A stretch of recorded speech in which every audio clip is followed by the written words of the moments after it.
اس کی وجہ یہ تھی کہ اس کو اس کی میں ایبلٹی تھی کہ وہ انوائرمنٹ کے ساتھ اپنی باڈی کو ایڈجسٹ کر سکے. تو اس سے ہم نے سیکھا کیا کہ اگر آپ زمانے کے ساتھ تبدیل ہوتے رہیں گے تب ہی آپ جو ہے کامیاب ہو سکتے ہیں. اگر آپ نوٹ کریں کہ اگر جو پچھلے خیالات کے جو لوگ ہوتے ہیں وہ زمانہ آگے بڑھ جاتا ہے اور وہ پیچھے رہ جاتے ہیں, وہ ترقی نہیں کر پاتے. اور ایک ریسرچ میں دیکھا گیا ہے کہ جن بندوں میں ڈپریشن زیادہ ہوتا ہے اور جو خودکشی زیادہ کرتے ہیں وہ بھی وہی لوگ ہوتے ہیں جو پاسٹ میں رہ جاتے ہیں. یعنی جو بندے پاسٹ میں رہ جاتے ہیں وہی زیادہ خودکشی کرتے ہیں, ان میں ڈپریشن زیادہ ہوتا ہے کیونکہ وہ زمانے کے ساتھ چل نہیں سکتے, زمانہ آگے نکل جاتا ہے. یعنی کہ دوسرا پوائنٹ جو یاد رکھنے والا ہے وہ یہ ہے کہ آپ نے چینجنگ کرنی ہے, ارتقا کرنا ہے. اب یہ چینجنگ کا احساس ہوتا کس طرح سے ہے؟ چینجنگ کا احساس ہوتا ہے لا علمی کے احساس کی وجہ سے. روزانہ کپڑے تو تبدیل کرتا ہوں, تم کون سی تبدیلی کی بات کر رہے ہو؟ اچھا, میں کپڑے بیسیکل تبدیل کرنے کی بات نہیں کر رہا, میں بات کر رہا ہوں ذہن اور سوچ تبدیل ہونے سے. وہ کہتے ہیں سوچوں کے بدلنے سے نکلتا ہے نیا دن, سورج کے چمکنے کو سویرا نہیں کہتے. میں بیسیکلی سوچوں کے چینج کرنے کی بات کر رہا ہوں, اپروچ کے چینج کرنے کی بات کر رہا ہوں. میں آپ کی مثال کچھ ایسے دوں گا, اگر آپ ایک لکڑی کاٹنا چاہتے ہیں اور آپ چھوٹی چھری سے کاٹ رہے ہیں وہ نہیں کٹے گی, لیکن اگر آپ اسی کے لیے بڑا کلہاڑا استعمال کریں گے تو آسانی سے کٹ جائے گی. یعنی کہنے کی بات یہ ہے کوئی بھی کام مشکل نہیں ہوتا. اگر آپ کو کوئی کام مشکل لگ رہا ہے it mean you are doing it wrong. آپ کو اس کے تحت اپنی اپروچ چینج کرنے کی ضرورت ہوتی ہے.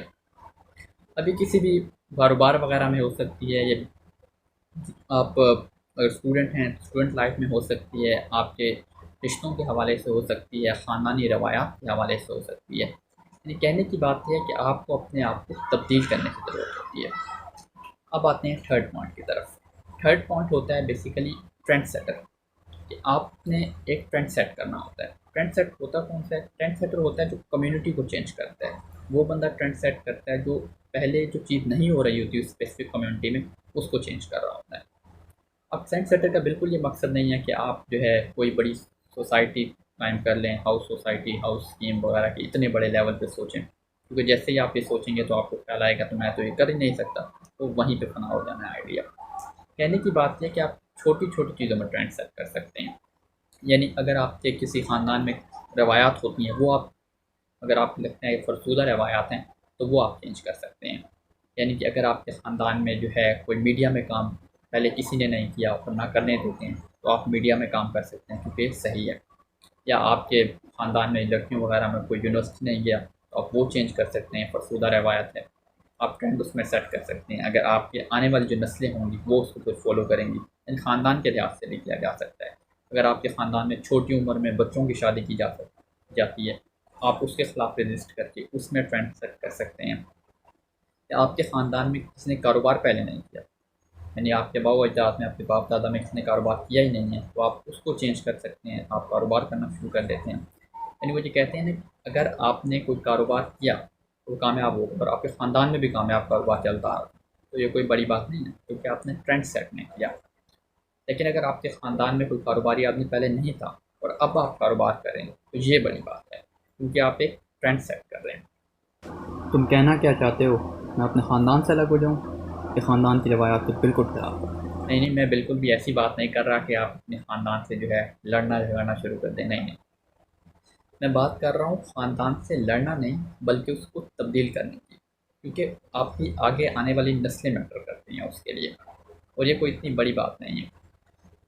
اس طرح آپ ٹرینڈ سیٹ کرتے ہیں. جس طرح اگر آپ کمیونٹی میں جو ہے اس نے چینل وغیرہ یوٹیوب چینل وغیرہ نہیں بنایا, یا پھر اس نے اسپیکنگ کبھی کی نہیں, ڈبیٹ کبھی کی نہیں آپ کے خاندان میں, تو وہ آپ سٹارٹ کر سکتے ہیں. آپ ایک ٹرینڈ سیٹ کریں گے, آپ کی آنے والی نسلیں اس کو فالو کریں گی. یہ بیسیکلی ٹرینڈ سیٹر ہوتا ہے جو کمیونٹی کو چینج کرتا ہے. یہ تھرڈ پوائنٹ امپورٹنٹ ہے. اب اس کی مثال اگین آپ سیرت نبوی سے دیکھ سکتے ہیں.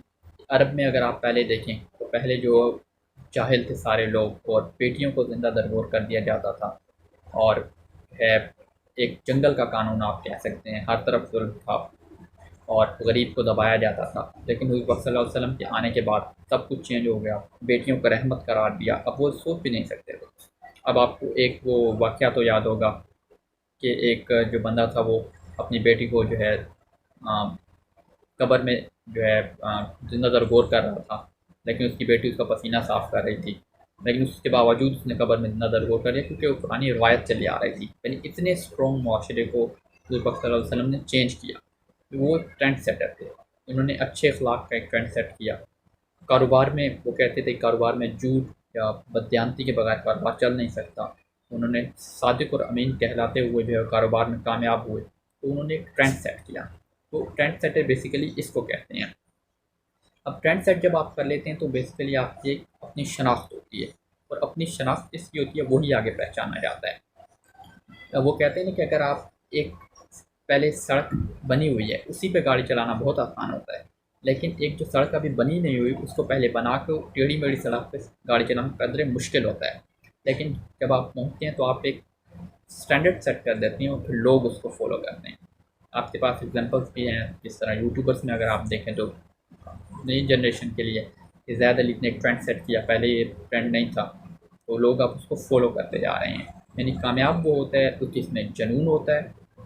اور نمبر 2 پوائنٹ, آپ کے پاس جو ارتقا تبدیل ہوتا رہتا ہے زمانے کے ساتھ ساتھ, یعنی اگر آپ سوشل میڈیا کا زمانہ اس میں چینج ہوتا رہتا ہے. اور نمبر 3 پوائنٹ ٹرینڈ سیٹر ہوتا ہے, یعنی کریٹیو تھنکنگ ہوتی ہے. روایات, خاندانی روایات اور معاشرے کی روایات سے نکل کر کچھ ہٹ کر کچھ کرتا ہے, وہی کامیاب ہوتا ہے. اچھا, اب جب سے یہ بات کرنے کی کوشش کریں گے اپنے خاندان یا اپنے معاشرے کے اگینسٹ جانے کے, اگینسٹ تو نہیں, آپ کچھ نیا کرنے کی کوشش کریں گے, مسئلہ یہ ہوگا کہ آپ سے رکاوٹیں آپ کے پاس آنا شروع ہو جائیں گی. لیکن آپ نے اس سے بالکل گھبرانا نہیں ہے.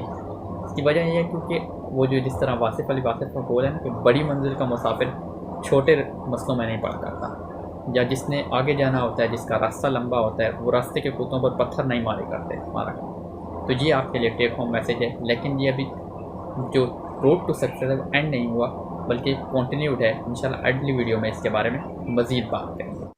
بھاگے کہاں جا رہے ہو؟ سبسکرائب والے لال بٹن کو دبا کے آل ڈال کرو اور گھنٹی کے بٹن کو مروڑ دو. یہ آدمی آپ کو بیوقوف صحیح لگ رہا ہوگا, لیکن اس کی بات مان لیں, فائدہ ہی ہوگا. اگلی ویڈیو تک کے لیے اللہ حافظ.